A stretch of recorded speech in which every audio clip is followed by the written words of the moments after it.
नमस्कार दोस्तों। कब लिखा, कैसे लिखा, किसने लिखा, ये राज है। किस्मत की तहरीर भी एक अल्फाज का अंदाज है। हम तो चलते रहे अपने ख्वाबों की रोशनी लेकर, क्या पता था मंजिल किसी और मोड़ की आवाज है। कभी हंसी कभी आंसू, सब उसी कलम की मेहरबानी है। इंसान तो बस किरदार है, कहानी तो पहले से पुरानी है। स्वागत है आपका हमारे चैनल के हिंदी कहानियाँ में। प्रिय दर्शकों, आज हम ऐसी ही एक ज्ञानवर्धक कहानी आपके लिए लेकर आए हैं। इंसान की किस्मत कब और कैसे बदलती है। जीवन में कठिनाइयाँ हर किसी के हिस्से में आती हैं, लेकिन जो इंसान सच्चाई, मेहनत और धैर्य के साथ आगे बढ़ता है, वह अपनी तकदीर खुद बदल सकता है। किस्मत सिर्फ इंतजार करने से नहीं बदलती, बल्कि सही समय पर सही निर्णय लेने से और अनेक प्रयासों को जारी रखने से बदलती है। कई बार परिस्थितियां विपरीत होती हैं, लेकिन अगर मन साफ हो, इरादे नेक हों और हम अपने कर्मों पर विश्वास रखें, तो सफलता और सुख अवश्य मिलते हैं। प्रिय दर्शकों, ये कहानी इस बात को साबित करती है कि इंसान की तकदीर कब और कैसे बदल सकती है। प्राचीन समय की बात है। एक नगर के पास एक छोटे से आश्रम में एक संत अपनी पत्नी के साथ रहते थे। संत बहुत ही ज्ञानी, बुद्धिमान और संयमी थे। वे हमेशा संतोष और सादगी का जीवन जीते थे। एक दिन संत की पत्नी ने उनसे कहा, स्वामी, हमारे पास बहुत कम धन है। अगर आप अपने ज्ञान के बदले राजा से कुछ धन मांग लें तो हमारा जीवन आराम से गुजर सकता है। वो संत मुस्कुराए और बोले, धन की लालसा कभी समाप्त नहीं होती। हमें उतना ही लेना चाहिए जितना हमारी आवश्यकता हो।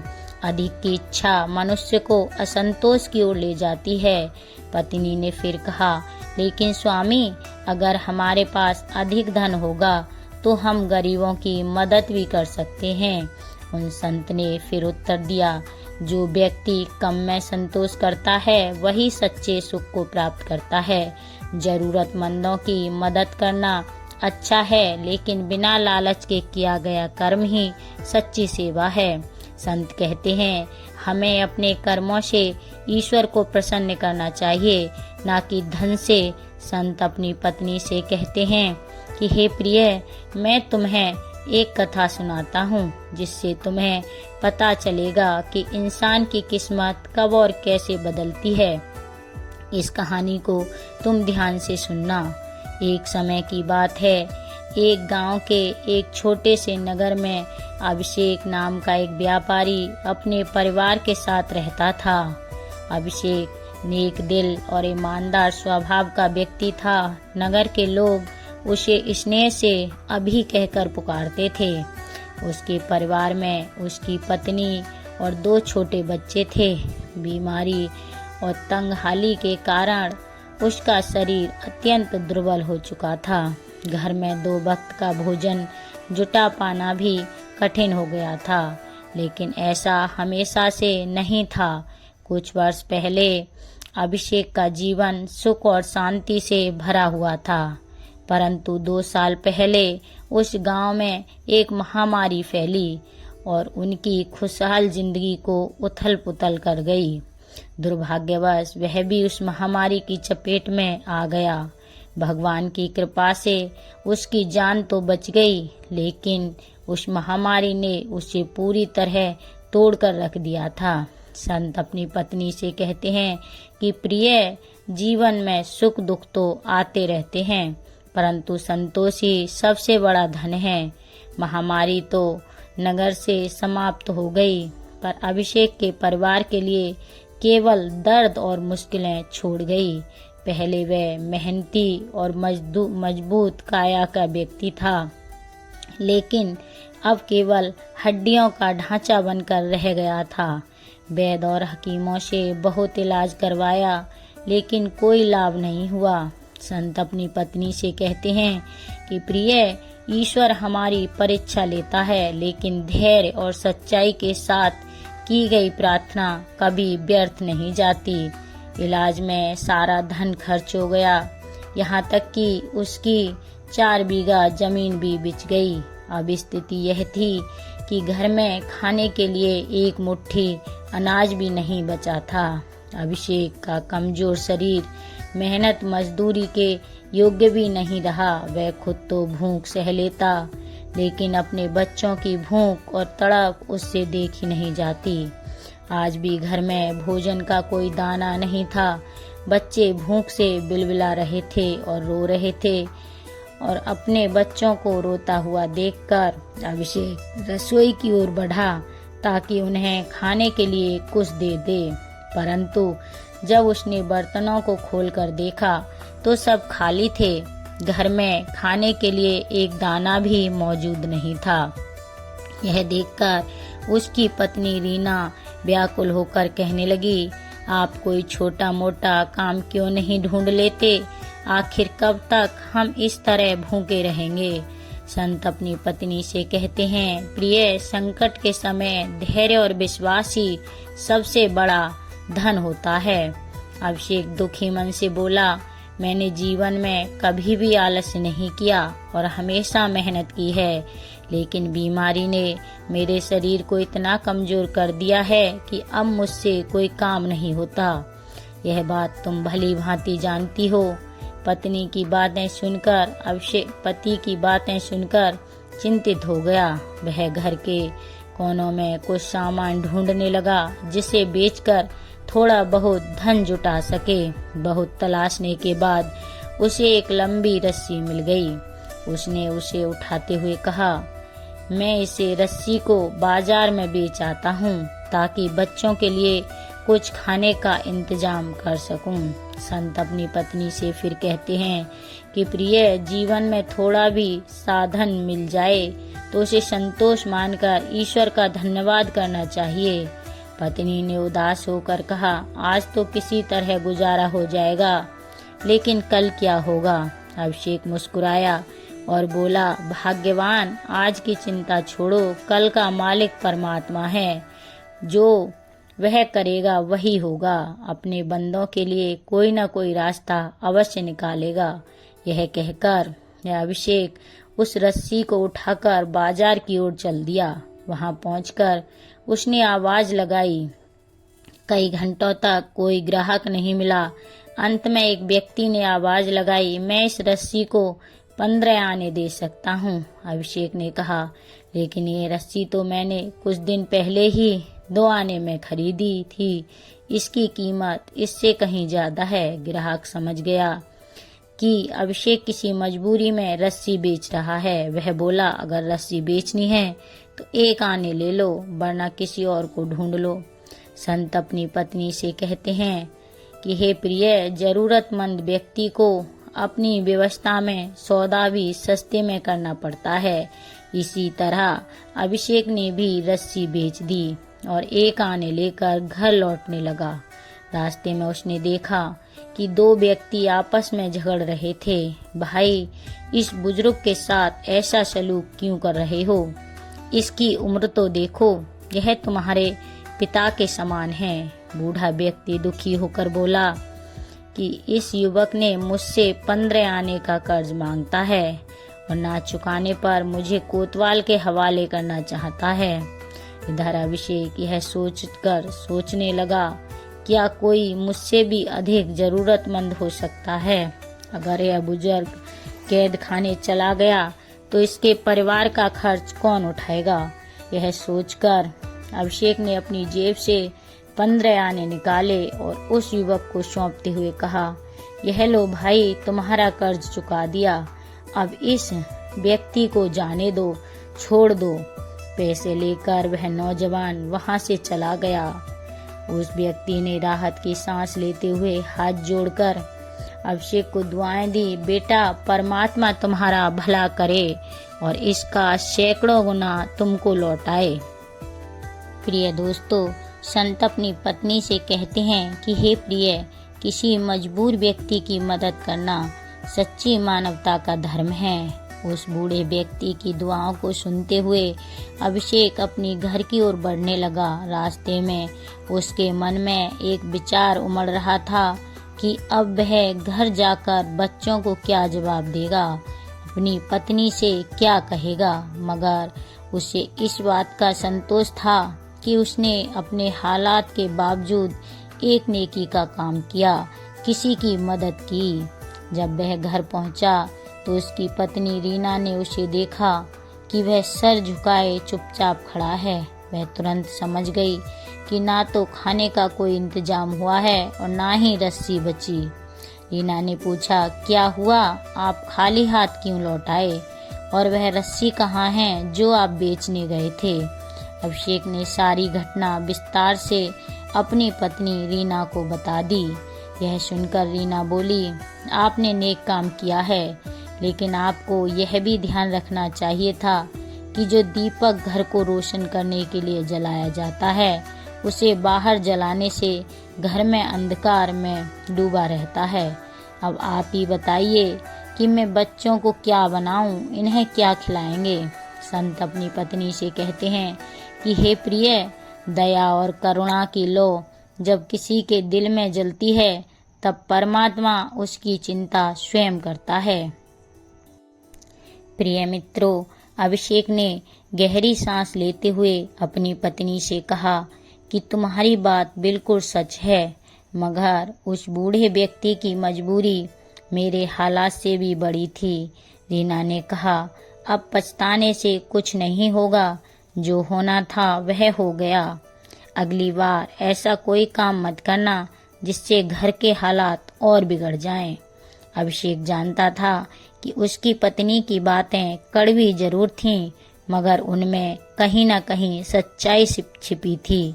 वह सोच में डूब गया कि अब क्या करे। अचानक उसके मन में एक और विचार आया।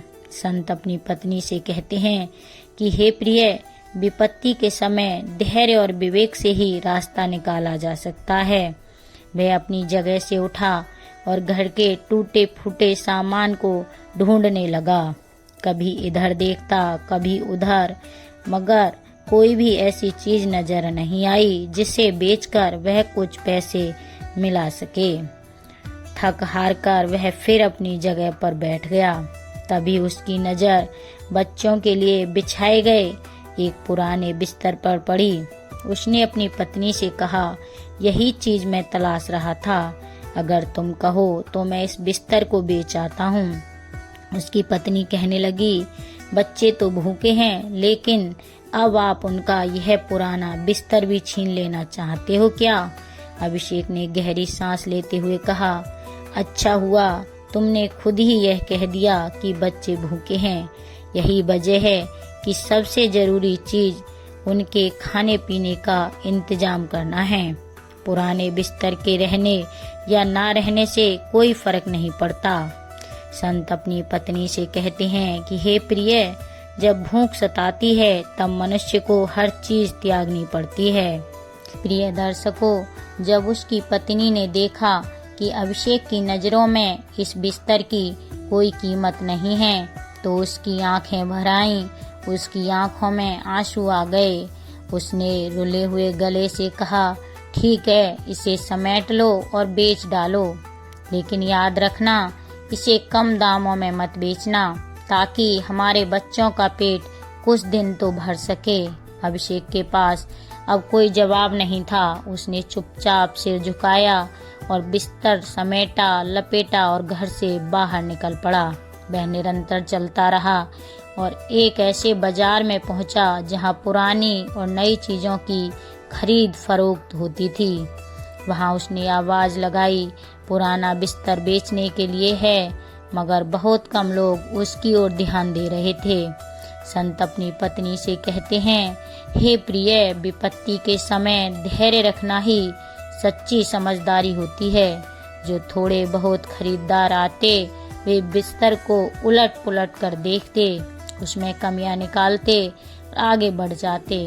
आखिरकार एक आदमी आया जिसे बिस्तर पसंद आया, लेकिन उसने उसकी कीमत पूछी तो अभिषेक ने कहा 10 आने।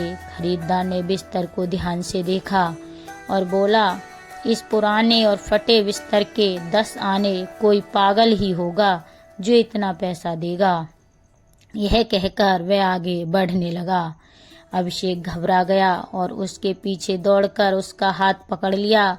उसने विनती की, हुजूर ऐसा अन्याय न करें, मुझे पैसों की सख्त जरूरत है।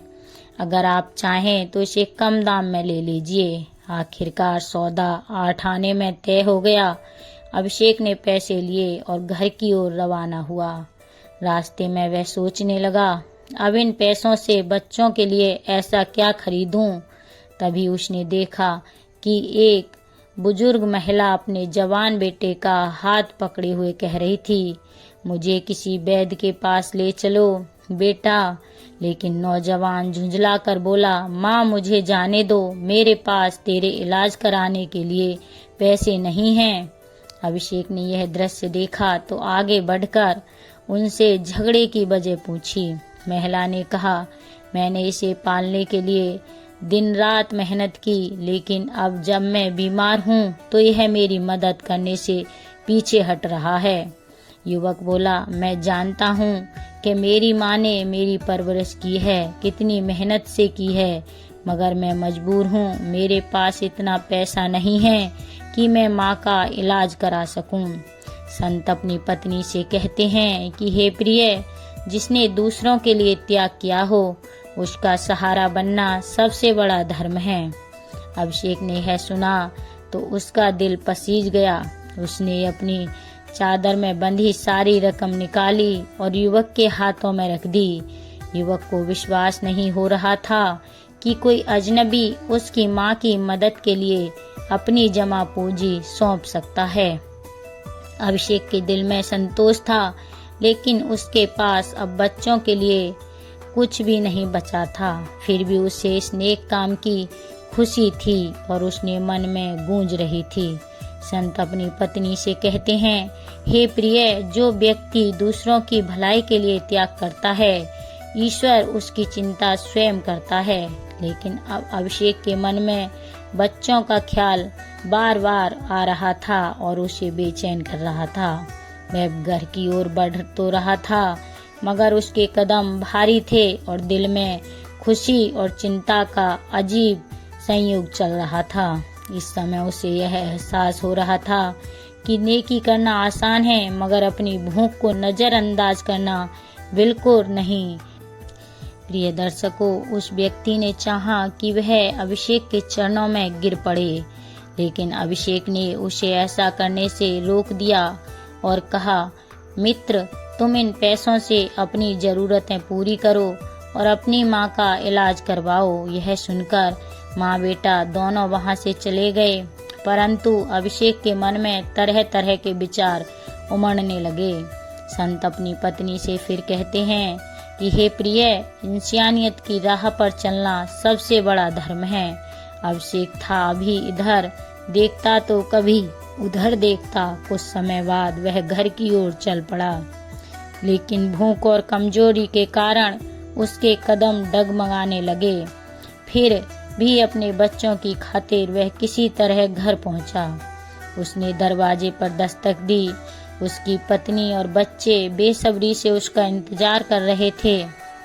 दरवाजा खुलते ही उसकी पत्नी के चेहरे पर खुशी के भाव थे, लेकिन जैसे ही उसने अभिषेक के चेहरे की मायूसी देखी, उसकी खुशी भी उदासी में बदल गई।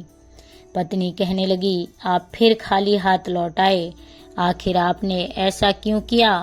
अभिषेक ने अपना सिर झुकाकर पूरी घटना सुनाई।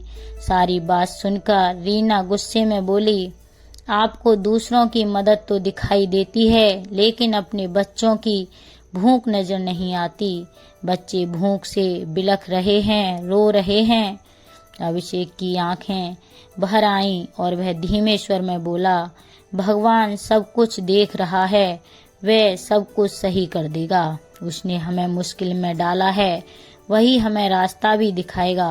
रीना कहने लगी, अब तो घर में ऐसा कुछ भी नहीं बचा जिसे आप गिरवी रख सकें। अभिषेक फिर घर के अंदर गया और इधर उधर देखने लगा और बोला, वह पुरानी संदूक कैसी रहेगी? अगर मैं उसे गिरवी रख दूं तो शायद कुछ पैसे मिल जाएं। अंजू ने नाराजगी से कहा, यह संदूक तो खरीदेगा भी नहीं, इसे दान कर दो या तोड़ दो। अभिषेक ने संदूक उठाई और बोला, बच्चों की खातर यह कदम उठाना जरूरी है। संदूक लेकर वह बाजार पहुंचा और एक साहूकार के पास गया। उसने साहूकार से कर्ज मांगा, लेकिन साहूकार ने संदूक देखकर नाक मुंह सिकोड़ते हुए कहा, यह पुरानी संदूक गिरवी रखने के लायक नहीं है। अभिषेक ने कई दुकानों पर कोशिश की, लेकिन किसी ने संदूक को कर्ज के बदले लेने से इनकार कर दिया।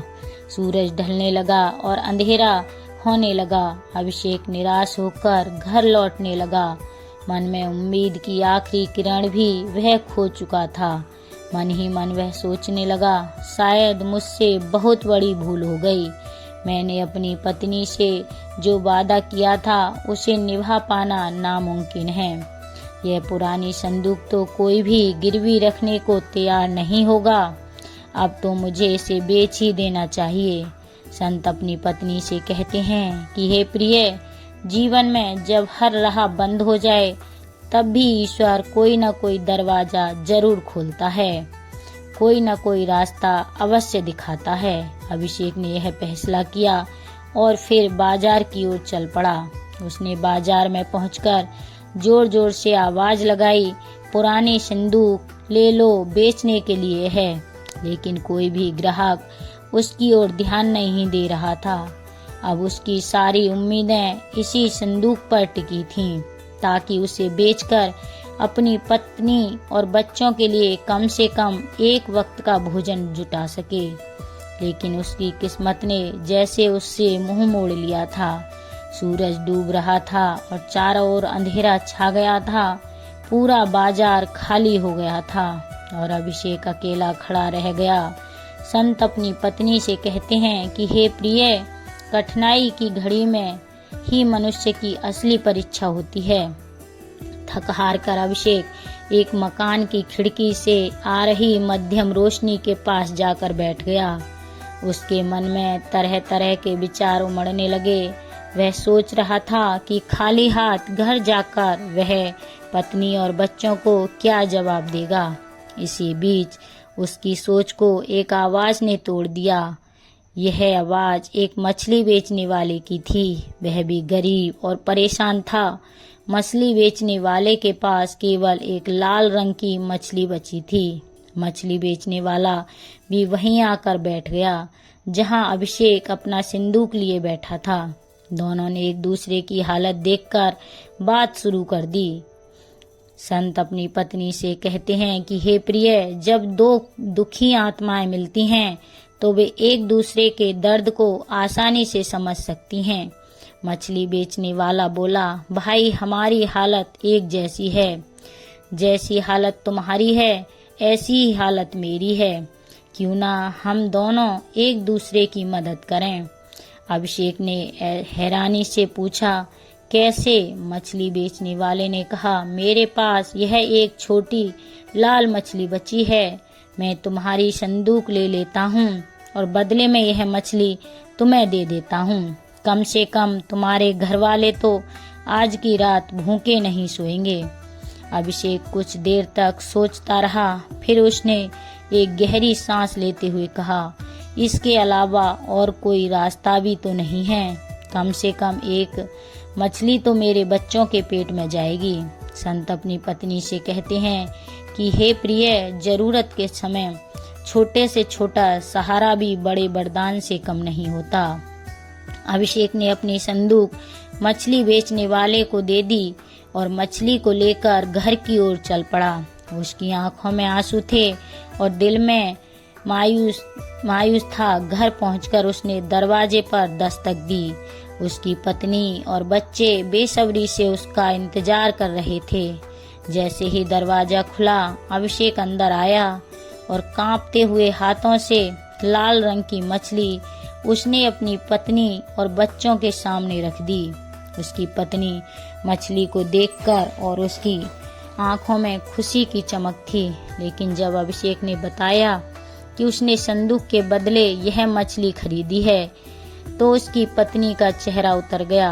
संत अपनी पत्नी से कहते हैं कि हे प्रिय, जब उम्मीद टूटती है तो दिल में उदासी छा जाती है। उसकी पत्नी ने आंखों में आंसू भरकर कहा, यह आपने क्या किया? संदूक के बदले एक छोटी सी मछली, इससे हमारे बच्चों का पेट कब तक भरेगा? अभिषेक सिर झुकाकर चुपचाप खड़ा रहा। वह अपनी पत्नी को कोई जवाब नहीं दे पाया। पत्नी कहने लगी, भगवान ही न जाने हमारी यह विपत्ति कब खत्म होगी। क्या आपने वह संदूक बेचकर यह मछली ले ली? पत्नी ने अभिषेक की ओर गुस्से भरी नजरों से देखते हुए कहा, आपने तो जाने से पहले मुझसे वादा किया था कि संदूक गिरवी रखेंगे, बेचेंगे नहीं। अब हमारे घर में बचा ही क्या है? अभिषेक सिर झुकाए अपनी पत्नी की बातें चुपचाप सुन रहा था। वह सिर्फ इतना ही कह सका कि मैंने हर कोशिश की, लेकिन कोई भी उस पुरानी संदूक को गिरवी रखने को तैयार नहीं था। मजबूरी में मुझे इसके बदले यह मछली लेनी पड़ी। उसकी पत्नी गुस्से से उठी और रसोई से एक थाल ले आई। उसने मछली को काटकर साफ करना शुरू किया। तभी अचानक उसकी नजर कुछ चमकीली चीज पर पड़ी। अरे, यह क्या है जो चांद की तरह चमक रहा है? अभिषेक ने आगे बढ़कर देखा तो खुशी से चिल्लाया, यह तो असली मोती है। उनके घर का सारा माहौल बदल गया। पूरा परिवार खुशी से झूम उठा। रात भर उन्होंने भगवान को धन्यवाद दिया और सुबह होने का बेसब्री से इंतजार करने लगे। सुबह होते ही अभिषेक और उसकी पत्नी मोती को लेकर जौहरी के पास पहुंचे। अभिषेक ने मोती जौहरी के हाथ में देते हुए पूछा, सेठ जी, इस मोती के बदले में कितनी असरपियां मिलेंगी? जौहरी ने मोती को ध्यान से देखा और तुरंत समझ गया कि यह बहुत कीमती है। उसने बिना समय गवाए 3 थैलियां भरकर असरफियां दे दी, अभिषेक को सौंप दी। अभिषेक और उसकी पत्नी खुशी खुशी घर लौटे। अब उनके घर में किसी चीज की कमी नहीं थी। 1 साल के भीतर अभिषेक का पूरा जीवन बदल गया। पहले जो गरीब और कमजोर अभिषेक था, अब वह तंदुरुस्त और अमीर व्यापारी बन चुका था। यह खबर पूरे नगर में फैल गई कि अभिषेक को एक मछली के पेट से कीमती मोती मिला है। समय के साथ ही यह बात उस मछली बेचने वाले तक भी पहुंच गई जिसने वह मछली अभिषेक को दी थी। वह मछली बेचने वाला अगले दिन अभिषेक के घर पहुंचा। अभिषेक ने उसे देखते ही पहचान लिया और मुस्कुराते हुए कहा, मित्र, तुम्हारी दी हुई मछली ने मेरी किस्मत बदल दी। अभिषेक ने उसका खूब सत्कार किया। बातचीत के दौरान मछली बेचने वाले ने कहा, अभिषेक भाई, मेरी दी हुई मछली की वजह से ही तुम अमीर बने हो। क्या मुझे इनाम में कुछ नहीं मिलेगा? अभिषेक ने एक पल सोचा और फिर अंदर जाकर एक थैली में 100 असरपियां भरकर बाहर आया। उसने थैली देते हुए कहा, मित्र, यह तुम्हारे लिए मेरा तोहफा है। लेकिन लालच में आकर मछली बेचने वाला कहने लगा, 100 असरपियां काफी नहीं हैं, मुझे तुम्हारी कमाई का आधा हिस्सा चाहिए। यह सुनकर अभिषेक ने एक गंभीर स्वर में कहा, मैंने अपनी ईमानदारी से तुम्हें इनाम देना चाहा, लेकिन यह मेरी नेकी है कि मैं तुम्हें 100 असरपियां दे रहा हूँ। वह आदमी कहने लगा, नहीं अभिषेक, मैं तो तुमसे अपना हिस्सा मांग रहा हूँ। अभिषेक ने शांत स्वर में कहा, मैंने तुमसे जब वह मछली खरीदी थी तो उस सौदे के साथ जो कुछ भी उसमें मौजूद था वह सब मेरा अधिकार है। उस मोती को बेचकर जो भी दौलत मिली है वह पूरी तरह मेरी है। जब दोनों के बीच बहस तेज हो गई तो आसपास के लोग भी वहां इकट्ठा हो गए। आखिरकार यह निर्णय लिया गया कि दोनों अपने विवाद को लेकर महाराज अर्जुन सिंह के दरबार में जाएंगे और वही न्याय करेंगे। संत अपनी पत्नी से कहते हैं कि हे प्रिय, यह देखना बड़ा रोचक होगा कि न्याय किसके पक्ष में जाता है। अगले दिन अभिषेक और वह व्यापारी महाराज के दरबार में पहुँचे। अभिषेक ने शुरू से लेकर अंत तक पूरी बात बताई कि कैसे वह बीमारी के कारण निर्धन हो गया था और परिवार के भरण पोषण के लिए अपनी पुरानी चीजें बेचनी पड़ी। अंत में उसने एक लाल रंग की मछली के बदले अपनी संदूक दी थी।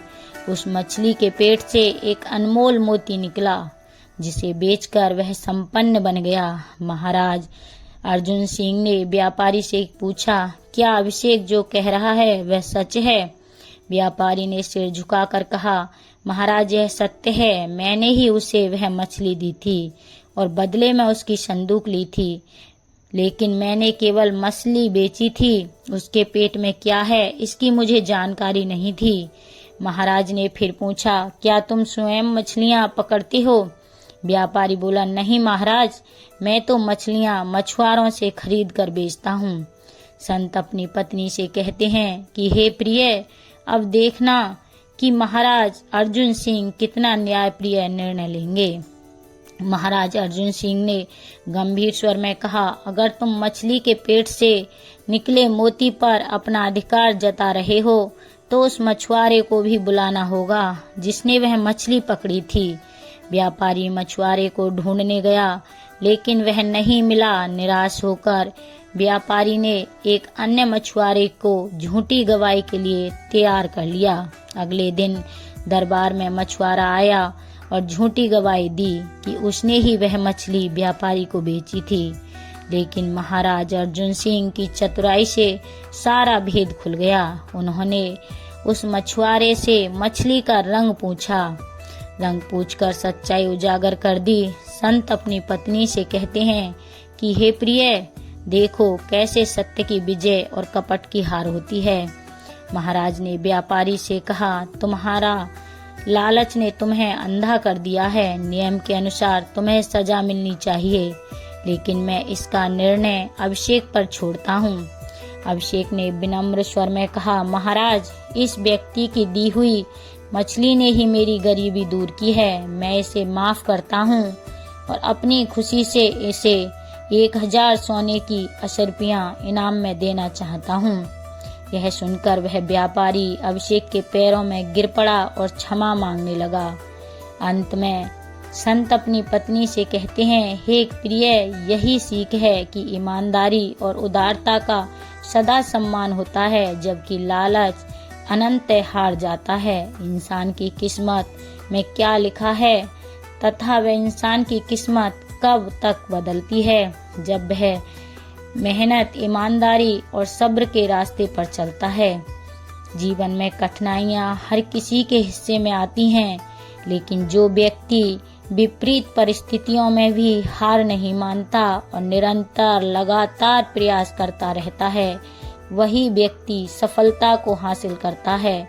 भाग्य का दरवाजा भी उन्हीं के लिए खुलता है जो सच्चाई और मेहनत को अपना धर्म मानते हैं। ईश्वर भी उन्हीं लोगों की मदद करते हैं जो खुद की मदद करने के लिए तैयार रहते हैं, दूसरों की मदद करते हैं।